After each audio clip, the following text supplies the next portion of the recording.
libro, cómo se ilustró, cuál fue el proceso creativo y un poco los desafíos que hubieron en la realización. Y eso nomás. ¿Podéis pasar Ya, bueno, un poco para contarle un poco quién soy yo. Yo soy un ilustrador coquimbano tratando de sacar adelante una carrera como creador. Digo creador porque aparte hago blogs en YouTube, hago tutoriales, enseño a cómo conseguir comisiones, cómo vivir del arte, por si a nadie se le interesa. También, bueno, escribo, ilustro libros y hago comisiones de dibujo. Acá puse un signo de peso porque actualmente es lo único que me da plata. El resto de las cosas son como por amor al arte simplemente. ¿Siguiente? Esta es un poco de mi portafolio profesional como ilustrador. No sé si se ve bien, pero es concept art para un juego de PC que todavía está en desarrollo. Pero es un trabajo más o menos de 3 años que, por ejemplo, este mapa del mundo para una campaña de D&D de fantasía se demoró como 3 meses en sacarse. Siguiente. Pero en realidad la mayoría de las cosas que hago no son como a color, sino que simplemente sketches así. Que, bueno, en realidad eso es un poco la pega del concept artist, que es trabajar rápido, bueno, no sé mostrar así. Que es trabajar con una línea muy sucia, que en la pantalla no se nota muy bien, pero estos bocetos realmente se demoran como unos 2 horas en realizarse. Y ahora les voy a contar un poco cómo fue el lanzamiento de Seiyan para darle un poco de contexto. Yo también soy estudiante de arquitectura. Todo este proyecto nació cuando yo estaba aún en la carrera, estudiando, y para darle un poco de contexto también, cómo funciona la dinámica de arquitectura. Cada semestre uno tiene que realizar un proyecto a medida, por ejemplo, que va avanzando en la carrera, proyectos cada vez más complejos. Al principio son proyectos, no sé, como un módulo, después una casa, después un departamento, y conforme vaya avanzando, ¿cachai?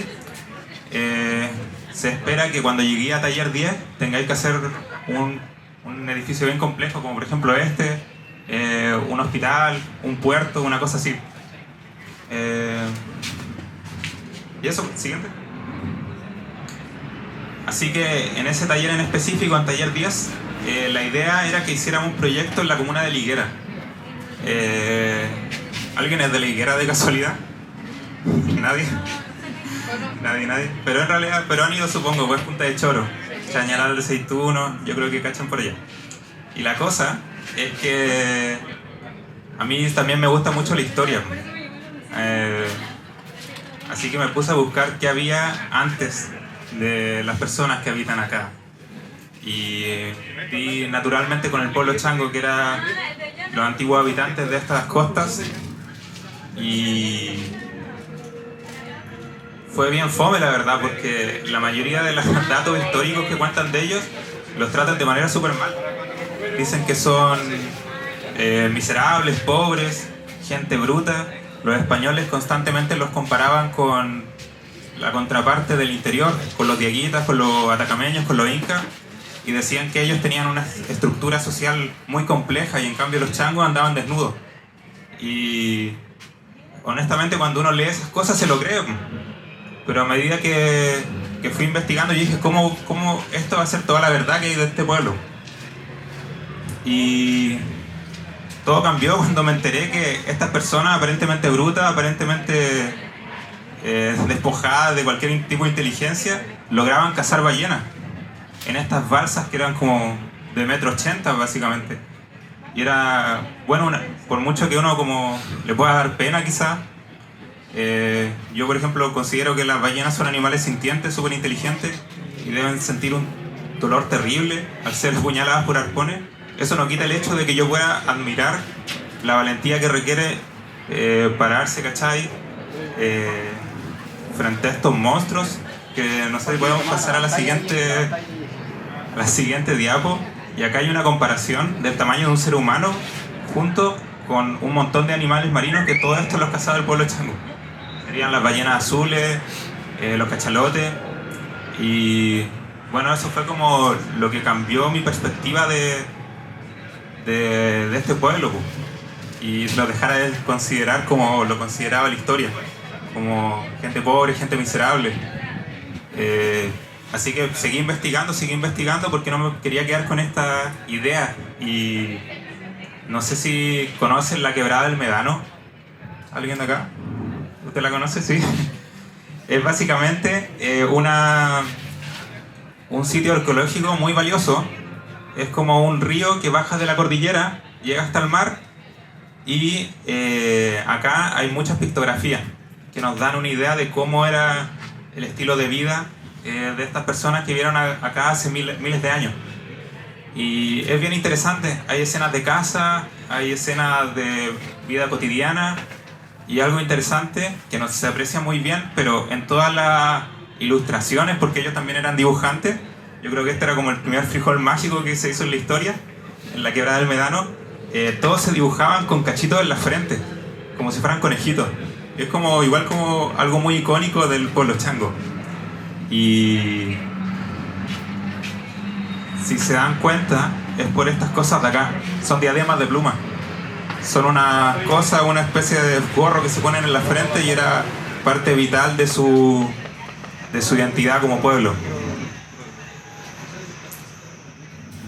Otra cosa interesante, que yo cuando lo leí quedé impresionado, es que bebían sangre de lobo marino, comúnmente.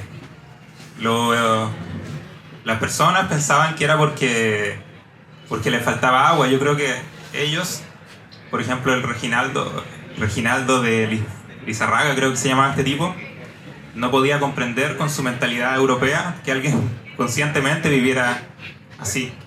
Pero yo creo que realmente no lo hacían por escasez de agua, sino lo hacían por un contexto más ritualesco. Y otra cosa interesante es que dejó escrito que a estos indios, como él los llamaba, no los llamaban changos, sino que los llamaban camanchacas. Y otros indios también le decían camanchacas. Y no sé si ustedes saben lo que es la camanchaca. ¿Alguien? Sí. Ya que todos saben lo que es la camanchaca. Es básicamente una niebla marina que se empuja desde el mar. Y no es simplemente niebla, sino es como una condición meteorológica que está desde esta región hasta la región de hecho, hasta el sur de Perú. Y da estas imágenes bien bonitas que aparece como si fuera un mar blanco cuando estáis parados encima de los cerros. Y esto, los pueblos originarios lo conocían como camanchaca, que es una palabra que viene del aymara. Y hay una leyenda bien bonita que cuenta que una vez una persona andina, simplemente, puede ser cualquier pueblo, estaba bajando de los cerros y se encuentra con unos seres de color rojo, unos seres que estaban empapados de sangre y no sabían lo que eran. Y como no sabían lo que eran, les dijeron camanchacos, o sea, los hombres que viven en la camanchaca. Y eso ya como que es mucho más interesante que estas personas que supuestamente estaban desnudas, que no tenían cultura, y al final con todos estos datos históricos reales, uno se empieza a dar cuenta que efectivamente tenían una sociedad como igual muy compleja, con varios ritos. Y bueno, también otra cosa que sabemos del pueblo chango es mediante los entierros, que igual es, bueno, yo lo encuentro bien bonito también, que es que a los changos realmente no los enterraban como nosotros, sino que los enterraban con sus cosas, con las cosas que consiguieron en vida, con comida, con adornos, con juguetes incluso. Y suena como algo igual bien ilógico, porque alguien que vive con tanta escasez en un clima tan hostil como el desértico le va a dar a un muerto su comida. Y es porque ellos probablemente tenían una visión de que el muerto tiene tantas necesidades como el vivo, que después iba a despertar en el más allá, iba a estar solo, iba a estar asustado, así que por eso les vamos a dejar algo para que se defienda. Y siento que hay como algo muy humano en eso. Y no sé, podemos pasar a lo siguiente. Esto también es algo bien interesante, que a los changos muchas veces también los enterraban debajo de sus casas. Algunos dicen que los enterraban y después se iban, pero yo prefiero creer, lo encuentro mucho más poético, que el familiar que acababa de morir lo enterraban debajo y después seguían viviendo arriba, como una manera de tenerlo presente en el hogar. Y los hogares de los changos también es interesante, que se conformaban por huesos de ballena y cueros de lobo. Eran básicamente como animales sus casas y vivían dentro de ellos. Ahí podemos ver también una máscara, posiblemente de un chamán, con un diseño bien interesante. Y ahí arriba vemos distintos tipos de entierros. Muchos de ellos tienen cuerpos dentro, cuerpos debajo. Y otro dato interesante de los changos es que ellos eran descendientes de los chinchorros. Este es un dato que no los cuentan mucho, pero los chinchorros, una sociedad súper compleja, que fueron los primeros en momificar cadáveres, tienen una estrechez genética mayor con los descendientes de changos actuales que con cualquier otro pueblo, más que con los dieguitas, con los incas, con cualquiera.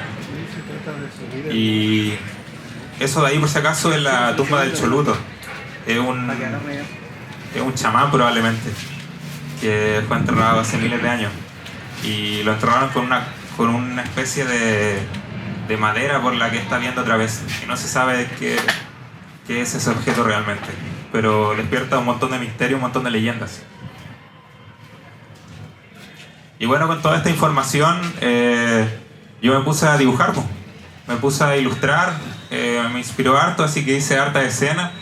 Ese dibujo ahí es como un juguete chango que dibujó Lachame en 1910, un arqueólogo muy importante en el reconocimiento del pueblo chango. También varias escenas de caza. Y para contexto, por si acaso, yo todo esto lo hice en taller 10, que era taller de arquitectura. Una cuestión bien extraña, porque se esperaba que estuviera haciendo edificios y cosas así. Pero yo me puse a dibujar realmente, me puse a ilustrar, que eran las cosas que me interesaban. Porque decía, esta cultura tan compleja, qué pena que esté como oculta en el libro, si no sea visible. Fíjate. Y hice otras ilustraciones y bueno, ya empecé a configurar un libro que contuviera toda esta leyenda y todas estas informaciones que fui aprendiendo con el pasar del tiempo. Y incluso empecé a imaginarme cómo sería este más allá chango, este que se imaginaban, y cómo sería el momento en que despiertan después de fallecer con todas sus cosas. Empecé a hacer como una leyenda en la que un joven muere y renace dentro de una ballena. ¿Por qué dentro de una ballena? Porque bueno, básicamente las casas de los changos eran ballenas vivientes. Siguiente. Y como estaba estudiando arquitectura, igual tuve que hacer unos planos para no echarme el ramo. Y como no quería hacer un edificio, realmente hice una ballena con todos sus planos, con su elevación. Me empecé a imaginar cómo vivía este hombrecillo dentro de la ballena. Y como tampoco quería usar las medidas que impusieron los españoles, los colonizadores, usé las medidas del cuerpo humano. Por ejemplo, esta de acá es una elevación que muestra cuál es el grosor de la ballena. Y por ejemplo, su capa de grasa son 5 dedos, su piel son 2 dedos, su hueso son 3 dedos. Y si podemos pasar a la siguiente. Acá también hay unas elevaciones y vistas isométricas explotadas de cómo se ve este animal. Y acá llegamos a la parte del sorteo, porque como yo tampoco quería poner metros cuadrados, los profesores me preguntaban cuánto medía esta ballena, y yo decía, no quiero poner metros cuadrados, pues así que dibujé todas las posibles configuraciones en que el personaje está dentro de esta ballena. Y me dio un resultado, pero quería que el resultado lo adivinaran ustedes. Si alguien quiere participar y adivinar cuántas ballenas, o sea, cuántos seiyam hay dentro de la ballena, se pueden ganar un libro. Tenemos al primer participante. ¿Cuánto? 56. Ya, 56. Ahí. ¿Allá? 52. Oh, ya, 52. ¿Tú de rojo? 48. ¿Alguien más se atreve? 115, 120. 120. Ya, un lanzado. ¿Quién más? 75. 75. 75. ¿Alguien quiere adivinar ahí? ¿No? Ya. Esos van a ser todos los participantes. Nadie más quiere participar. Ahí. 59. Ya. ¿Tú, niñita? 72. 72. 62. 62. Ya. Ahí.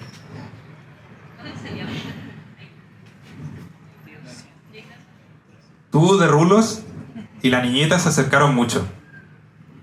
Ahora les voy a preguntar si es que quieren mantener su número o quieren cambiarlo. 65. 65. ¿Y tú, joven de rulos? 79. ¿Quién se acercó más, Natalia? Que soy malo con los números. La niñita se acaba de ganar un libro. Un aplauso, por favor.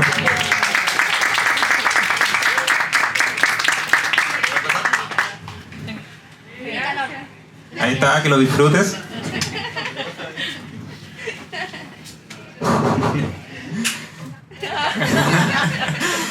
Qué bueno.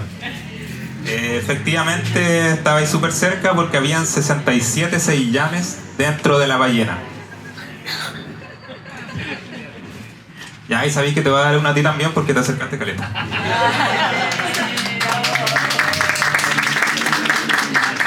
¿Cuál es tu nombre? Benjamín. El libro para Benjamín. Ya. Siguiente diapo. Y en eso quedó mi proyecto, po. Fue un proyecto que igual le fue bien, obtuvo buenos resultados. De hecho fue la mejor de ese taller. Y me quedé contento, pues, ¿cachai? Pero igual sentí como que el libro no estaba listo, pues, ¿cachai? Yo quería que este libro lo leyera más gente, que pudieran apreciar las bellezas que yo consideraba de esta cultura y no quedar enterrado en un taller. Y yo igual lo encuentro como medio sectario, así como que el conocimiento solamente se queda en la universidad, en la academia, pero la gente de a pie nunca se entera de estas cosas. Y así que decidí, en vez de no sé, quedarme con esa nota, que es algo súper vacío, rehacer el libro y empecé a rehacer todas las ilustraciones. Y cuando la rehice de nuevo. Acá, por ejemplo, pueden ver una comparación. Uno naturalmente va mejorando con los años, aprende a poner más detalle y todo el tema. Y eso, por si acaso, era el nacimiento de Seiyam. Ese de ahí es Seiyam, un pequeño niño que tiene una vida muy trágica. Porque el libro igual es bien trágico, de hecho. Porque yo creo que las vidas de estas personas deberían ser realmente muy duras. Y no tenían psicólogos, no tenían hospitales, pero se tenían a ellos mismos y el conocimiento que iban heredando de generación en generación y la manera en que interpretaban el territorio y se forjaban leyendas. Estas son otras ilustraciones y esta en particular la encuentro bien bonita porque está directamente inspirada en un entierro que se encontró en Punta Teatino de una muchacha que tenía 28 años y se presume que hace unos más o menos 3.000 años falleció mientras estaba recogiendo mariscos y la enterraron con mariscos también para que supongo se alimentaran en el más allá. Y eso es todo, amigos. Muchas gracias por escuchar la charla.